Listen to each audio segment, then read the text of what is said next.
going to explain the parasympathetic autonomics to the head and neck. First off, to the face. We have the Edinger-Westphal nucleus. It sends its parasympathetics via cranial nerve 3, the oculomotor, the synapse in the ciliary ganglia, and give off the sphincter pupillae and the ciliary muscles. So these get parasympathetics, the sphincter pupillae and ciliary muscles.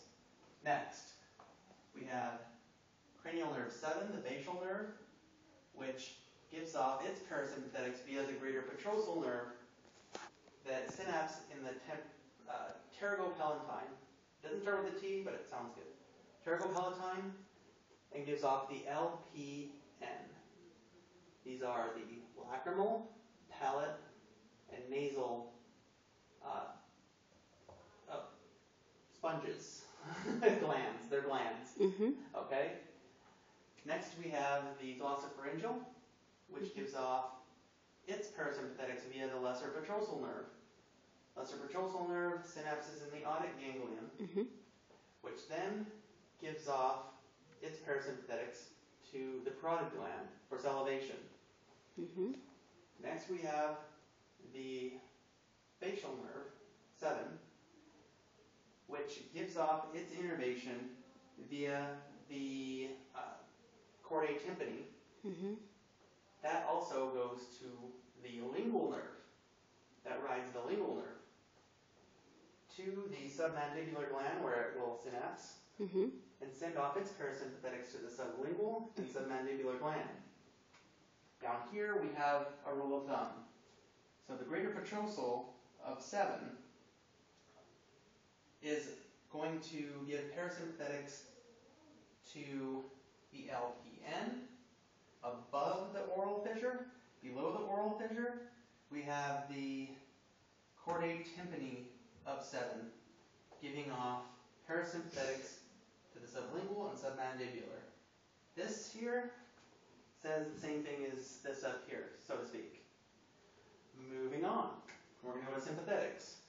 So here we have the superior cervical ganglia, and here we have the internal carotid artery plexus of nerves. Okay, those are two landmarks.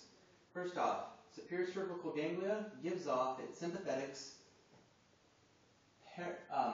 post-ganglionic sympathetics, to the internal carotid artery plexus of nerves. So we get V1, so the sympathetics ride V1 to the ciliary ganglion where they just pass it. They see it, they pass it. To the superior tarsal and the dilator pupillae. Story's over.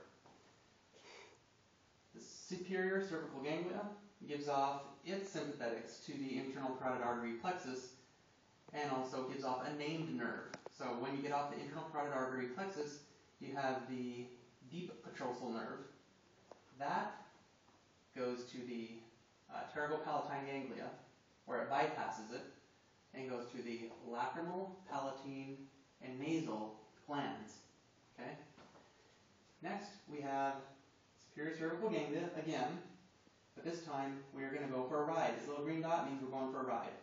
So we're going to ride the middle meningeal artery all the way to the otic ganglion, bypass the otic ganglion, and go to the parotid gland for salivation.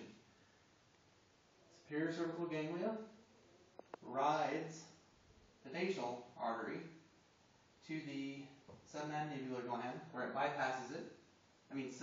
Submandibular ganglion where it bypasses it to the sublingual and submandibular gland. Now, these are postganglionics when they come off the superior ciliary ganglion. Cervical ganglion. Cervical ganglion. Superior cervical ganglion gives off postganglionics. The preganglionics come from the lateral horns of T1 through L2. Via the sympathetic trunk. Via the sympathetic trunk. That is all.